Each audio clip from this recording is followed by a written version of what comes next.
नमस्कार, मैं सुकन्या सिंह आप सभी दर्शकों का अन्नदाता कार्यक्रम में स्वागत करती हूं।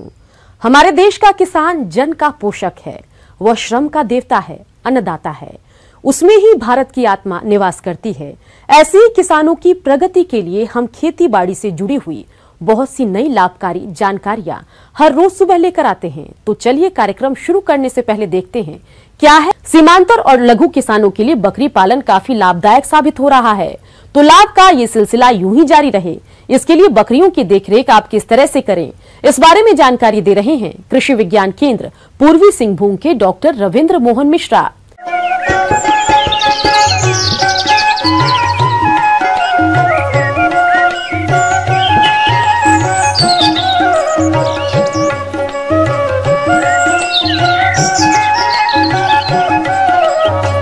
झारखंड एवं बिहार के मेरे बकरी पालक किसान भाइयों, आप सबको नमस्कार।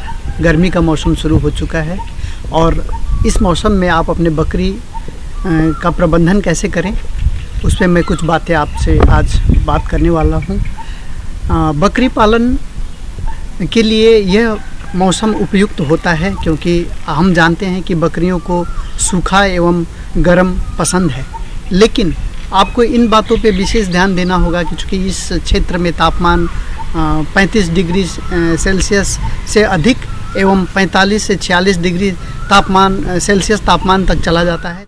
प्रदेश में बहुत से लघु और सीमांत किसान बकरी पालन व्यवसाय को अपनाकर अच्छा लाभ कमा रहे हैं और इसी लाभ को देखते हुए जिन किसानों ने बकरी पालन व्यवसाय कर रखा है, वे किसान गर्मी के मौसम में बकरियों की उचित देखभाल करें ताकि आपकी बकरियों में किसी प्रकार की समस्या न आए। तो ऐसे में बकरी पालक किसान भाइयों को मेरा पहला सुझाव होगा कि जब भी आप अपनी बकरियों को चराने ले जाएं तो प्रातः काल का समय का ज़्यादा प्रयोग करें या फिर दोपहर के बाद का जब धूप की जो रोशनी कम होती है तब आप लेके जाएं। उससे आपके पशु के लिए भी स्वस्थकर रहेगा और जो चराने ले जा रहे हैं उनके लिए भी लू लगने से या गर्म लगने से बचाव हो सकती है।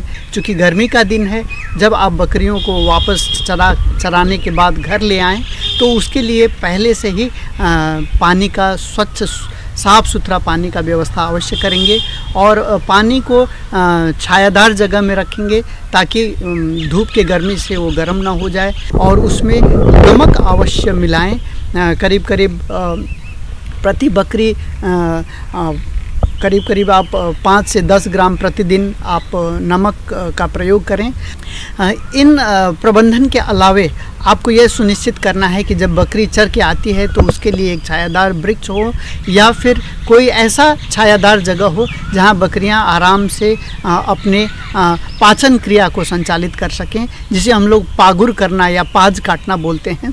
और इससे क्या होता है कि उनका पाचन बेहतर तरीके से होता है।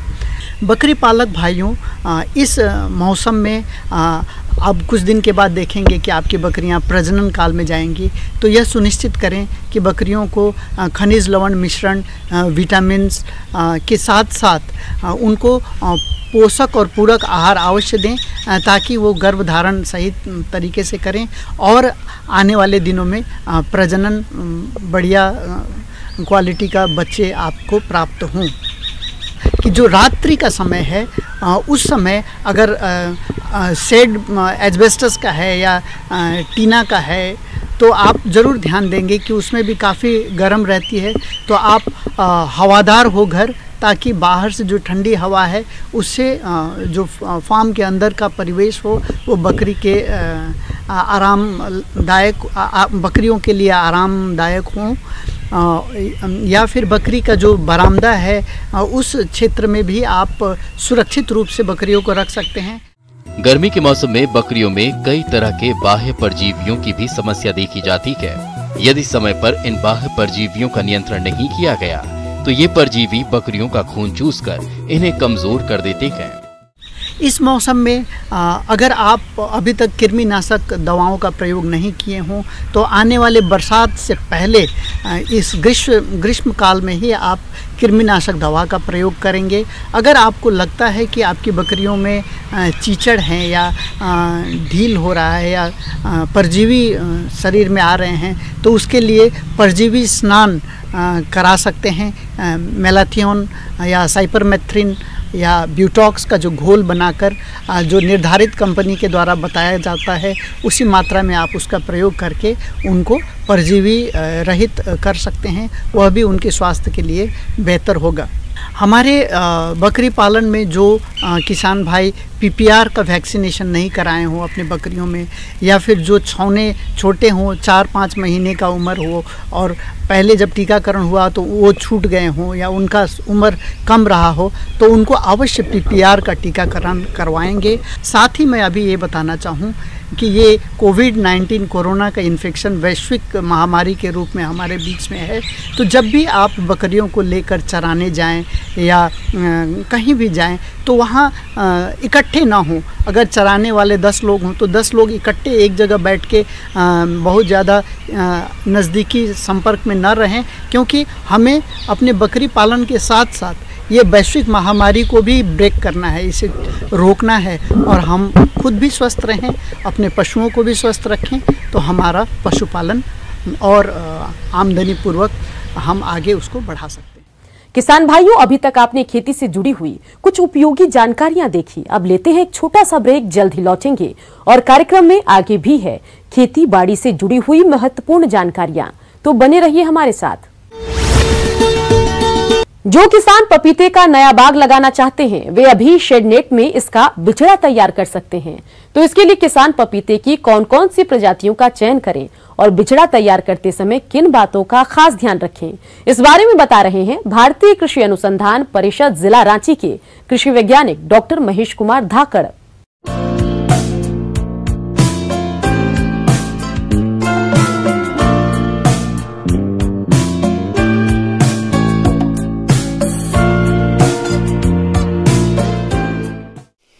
जैसा कि आप लोग सब जानते हैं कि पपीता आजकल बाज़ारों में और आसपास के इलाकों में हाट में बहुत अधिक मात्रा में बिकना शुरू हुआ है।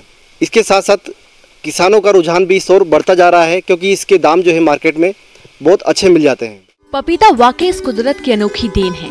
पपीता कई औषधियों गुणों से भरपूर होता है, साथ ही सेहत के लिए भी बहुत लाभदायक होता है। पपीते की सबसे बड़ी खासियत ये है कि ये बहुत कम समय में फल दे देता है।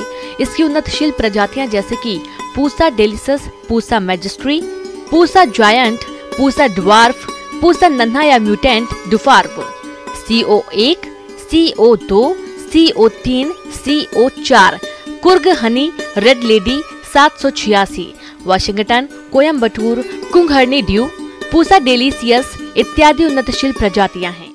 जैसा कि देखा गया है कि पपीता को लगाने के लिए उसका बीज का हम उपयोग करते हैं।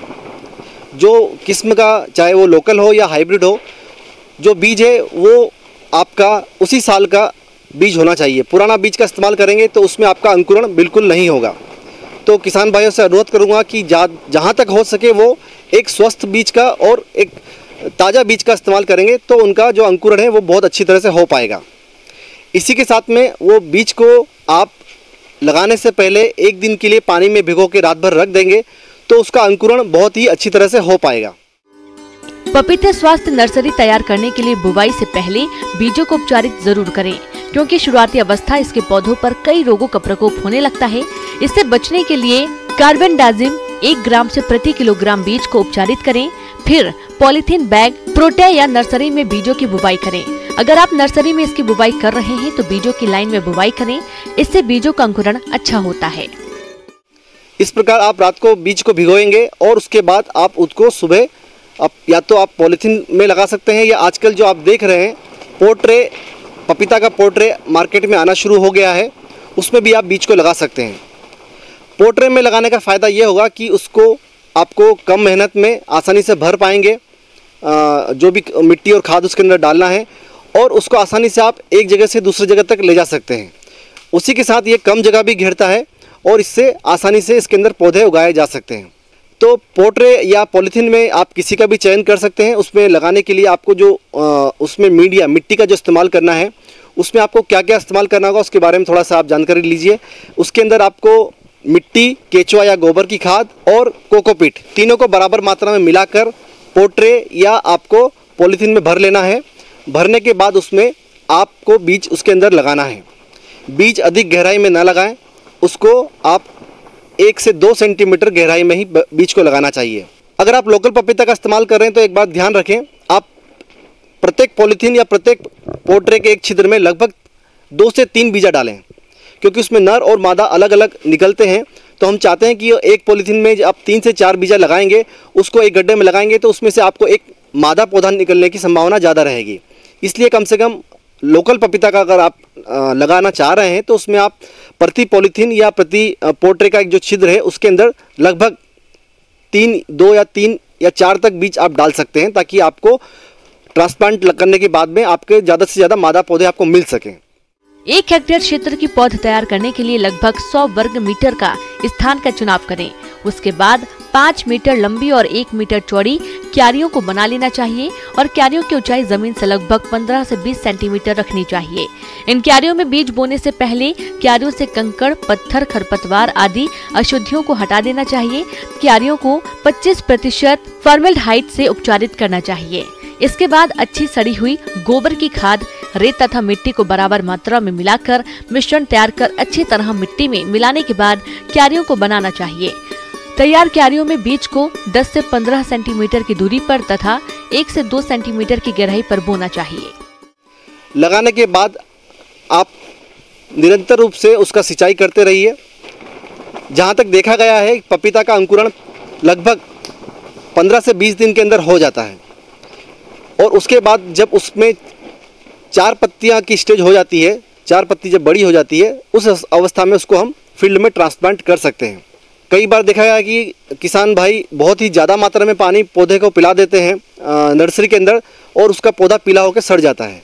तो बहुत अधिक पानी और बहुत कम पानी दोनों ही अवस्था पपीता के लिए नुकसानदायक है। इसलिए एक निश्चित मात्रा में और एक फव्वारे के द्वारा उसको पानी पिलाएं, ताकि पौधे को कोई नुकसान भी ना हो। और इसके बाद में अगर आपको कोई लक्षण दिखते हैं, आपको कोई बीमारी लगती है, तो उसका उसी समय उसका निदान कीजिए या उस पोट्रे को वहाँ से हटा दीजिए, ताकि वो इन्फेक्शन बाकी पौधों में ना पहुँचे। और इसी के साथ में आपको जो छोटी मोटी सावधानी रखनी है, टाइम से आपको उसका खरपतवार निकालना है, निरंतर पानी देना है, और हो सके तो बीच में एक स्प्रे फंजीसाइड का आप बाविस्टिन का कर देंगे तो कोई भी आपका फंगस बीमारी उसमें नहीं आ पाएगा। इस प्रकार आप खुद का पपीता का नर्सरी का एक व्यवसाय भी शुरू कर सकते हैं। आप अपना पौधा बेच भी सकते हैं और अपने फील्ड में लगा भी सकते हैं। आगे और भी है खेती बाड़ी से जुड़ी हुई बहुत सी रोचक जानकारियां, पर यहाँ पर रुकेंगे एक और ब्रेक के लिए। जल्द हाजिर होते हैं। खेतों के आसपास उगी गाजर घास न केवल इंसानों को नुकसान पहुंचाती है, बल्कि दूसरी फसलों की पैदावार भी 30 से 40% कम कर देती है। ये खरपतवारों में सबसे विनाशकारी खरपतवार है। इसका समेकित नियंत्रण करना ही एकमात्र उपाय है, जिसके बारे में बता रहे हैं डॉक्टर राजेंद्र प्रसाद, केंद्रीय कृषि विश्वविद्यालय समस्तीपुर के कृषि वैज्ञानिक डॉक्टर DK राय।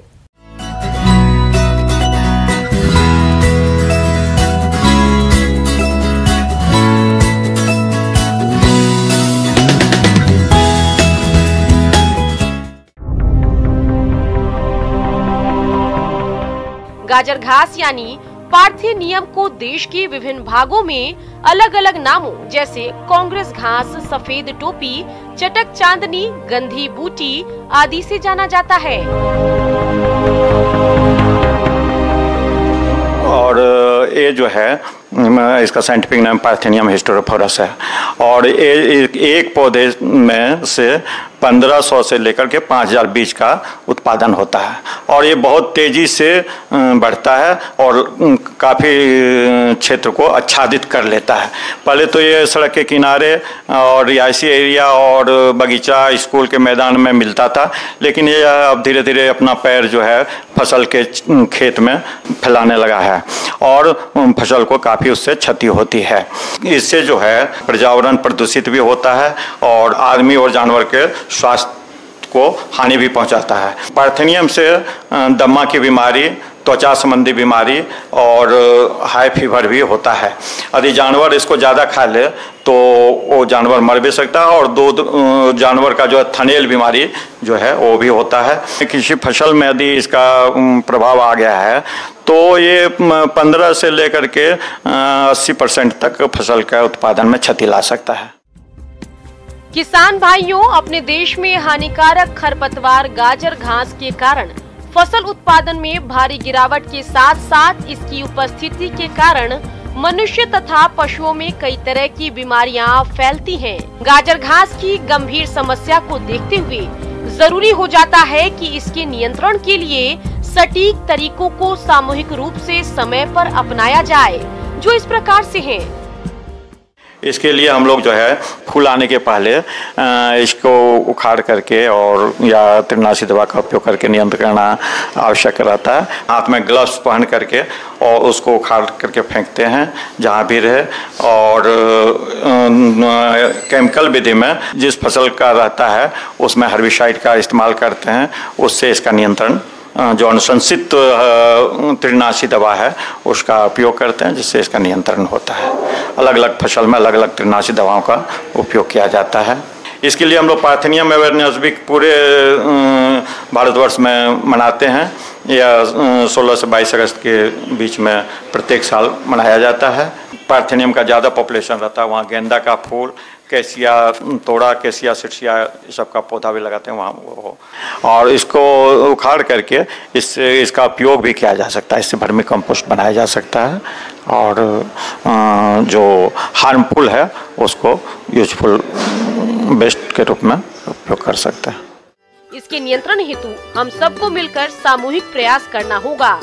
गांवों, शहरी कॉलोनियों, किसानों, विद्यार्थियों को चाहिए कि वे अपने आसपास की भूमि को गाजर घास मुक्त रखें। गाजर घास को जैविक तरीके से नियंत्रण के लिए मैक्सिकन बीटल, जिसे जाइग्रोग्रामा बाइकोलाराटा नामक कीट छोड़ने से इस घास पर काफी नियंत्रण पाया जा सकता है। यदि अपने देश से यह गाजर घास खत्म हो जाएगी तो फसलों से अधिक उत्पादन ले ही पाएंगे, साथ ही मनुष्यों एवं पशुओं में होने वाली बीमारियों से भी छुटकारा मिल जाएगा और हमारा पर्यावरण हमेशा सुरक्षित रहेगा। अन्नदाता हेल्पलाइन निशुल्क फोन संपर्क सेवा के माध्यम से आपके द्वारा पूछे गए प्रश्नों में से एक या दो महत्वपूर्ण प्रश्न को हम अपने कार्यक्रम में शामिल करते हैं। इसी के तहत आज का चयनित प्रश्न और उसका जवाब इस प्रकार है। अन्नदाता निशुल्क फोन संपर्क सेवा के माध्यम से आज हमने जिस प्रश्न को शामिल किया है उसे पूछा है गांव आलमपुर, जिला कटिहार के किसान जितेंद्र रंजन ने। आप मुर्गियों की देखरेख पर जानकारी चाहते हैं तो जितेंद्र जी, इसकी जानकारी के लिए देखिए कार्यक्रम का यह अंश। हमारे मुर्गी पालक भाइयों को विशेष सावधानी बरतने की आवश्यकता होती है। वातावरण का तापमान इस समय काफ़ी अधिक हो जाता है, जिससे कि अपेक्षाकृत मुर्गियों में जो हमारे मुर्गी पालक जिस काम के लिए मुर्गी पालन करते हैं, जैसे ब्रॉयलर में उनका वेट गेन कम हो जाता है। लेयर फार्मिंग में टेम्परेचर बढ़ने के साथ जो इन्वायरमेंटल स्ट्रेस होता है, जिसके चलते एग अंडा उत्पादन कम जाता है और उसके सेल की क्वालिटी भी डिटोरिएट करती है। गर्मी के मौसम में मुर्गियों की अत्यधिक मृत्यु होती है, इसलिए हमें इस समय मुर्गियों के आवास में उचित वातावरण बनाए रखने की व्यवस्था करनी होगी। तो इसके लिए आप आवास प्रबंधन करते समय कौन कौन सी बातों का ध्यान रखें, आइए जानते हैं। गर्मी के मौसम के लिए खासकर ऐसे जगहों पर जहां गर्मी अधिक पड़ती है, उस मौसम में हम ईस्ट वेस्ट ओरिएंटेशन और साथ ही साथ इसके चौड़ाई का भी ध्यान रखते हैं कि इसकी चौड़ाई 28 से 32 फीट से अधिक नहीं हो। दूसरा चीज़ है शेड से शेड की दूरी भी हम 25 से 50 मीटर के बीच रखें। जैसा आपके पास जगह की उपलब्धता है उसके हिसाब से दूरी बनाए रखेंगे तो हवा का फ्लो होगा और उससे हवादार रहेगा। दूसरी चीज़ है कि हम जो भी अपने शेड की ऊंचाई वो 3.3 मीटर से ऊंचा रखें, जिससे कि इस मौसम में गर्मी से आपका जो एस्बेस्टस का शेड है, टीन का शेड है या जो खपड़ा का घर बनाते हैं वो बहुत गर्म हो जाता है। उसको गर्मी से बचाने के लिए हम लोग थैचिंग करते हैं और इसके लिए या तो पुआल का इस्तेमाल करते हैं या मकई का डंठल अगर आप अपने छत के ऊपर उसको बिछा देंगे तो उससे गर्मी कम होगी और अंदर का वातावरण 1 से 2 डिग्री कम रहेगा। साथ ही साथ इससे बचने, गर्मी से अधिक गर्मी होने पर हम रूफ को उजला चूना से अगर पेंट कर दें या वाइट पेंट से, तो ये हीट को रिफ्लेक्ट करता है और इससे भी अंदर की गर्मी कम रहती है। गर्मी के मौसम में मुर्गियों के शरीर का उचित वृद्धि और विकास हो, इसके लिए आपको मुर्गियों की उम्र के हिसाब से दाना तो बदल कर देना ही है, साथ ही साथ दाना संतुलित भी हो, इस बात का भी ध्यान रखना होगा। तभी आप मुर्गी पालन से अधिक लाभ ले सकते हैं। तो इस मौसम में खास करके जैसा कि आप जानते हैं कि मुर्गी के शरीर का तापक्रम 41 डिग्री सेंटीग्रेड या 160 डिग्री फ़ारेनहाइट होता है, लेकिन जैसे ही टेम्परेचर बढ़ता है तो 1 डिग्री सेंटीग्रेड टेम्परेचर बढ़ने पर मुर्गियों में दाना खाने की जो मात्रा होती है वो 1 से 1.5% घट जाती है, अर्थात दाना कम लेती हैं और पानी की आवश्यकता ज़्यादा होती है। तो सलाह दी जाती है कि इस मौसम में खास करके इनके जो न्यूट्रिएंट डेंसिटी को बढ़ा देते हैं और फिर मिनरल और विटामिन्स इसके फीड में बढ़ा देते हैं, फास्फोरस की भी इसके फीड में रिच करते हैं और कैल्शियम भी रिच करते हैं। साथ ही साथ पानी की जो आवश्यकता है वो इस मौसम में ज़्यादा होती है, इसलिए हम लोग वाटर देते हैं, अगर आप फीड से वाटर से दे रहे हैं तो 25% वाटर बढ़ा दीजिए, पानी देने की फ्रीक्वेंसी बढ़ा दीजिए। उससे क्या होता है कि मुर्गियों में जो अधिक टेम्परेचर, जैसे ही टेम्परेचर बढ़ता है तो वो नॉन इवोपरेटिव कूलिंग के माध्यम से पहले अपने पंख फैला के और ब्लड वेसल्स को फैला के और उससे अपने शरीर को ठंडा करने का प्रयास करती हैं। लेकिन जब टेम्परेचर 35 से 40 डिग्री के एबव हो जाता है और उसके बॉडी टेम्परेचर से ज़्यादा हो जाता है तो वो इवोपरेटिंग या पेंटिंग के माध्यम से हाँफ के अपने बॉडी टेम्परेचर को मेंटेन करती हैं, लेकिन हाँफने में उनके बॉडी का एनर्जी समाप्त होता है और उसका असर देखा जाता है कि वो खाना कम लेती हैं, पानी ज़्यादा लेती हैं। तो इस समय हम अपने पोल्ट्री के फीडिंग पर भी ध्यान देने की आवश्यकता है। तो इस प्रकार से आप अपने बताए गए बातों पर ध्यान देंगे तो इस मौसम में भी आप अपने मुर्गी पालन व्यवसाय से लाभ ले सकते हैं। अब आइए देखते हैं कल दिखाए जाने वाले कार्यक्रम की मुख्य झलकियां। लगातार गिरते भूमिगत जलस्तर की है गंभीर समस्या, अपनाएं जरूरी उपाय। ऑयस्टर मशरूम से सह उत्पादन बनाएं, अधिक लाभ कमाएं। किसान भाइयों, अन्नदाता आपकी सेवा के लिए संकल्परत है। कृषि संबंधित समस्या और सुझावों के लिए आप हमें इस पते पर संपर्क कर सकते हैं। प्रोड्यूसर अन्नदाता, news 18 Bihar Jharkhand, Ramoji film city Hyderabad 501512। साथ ही आप हमें ईमेल भी कर सकते हैं। हमारा ईमेल है p18annadatabihar@nw18.com। इसके अतिरिक्त आप हमें निशुल्क हेल्पलाइन नंबर 18004192 पर सोमवार से शनिवार सुबह 10 से शाम 4 बजे के बीच संपर्क कर सकते हैं।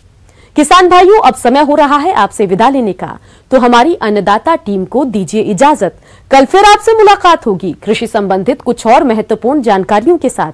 नमस्कार।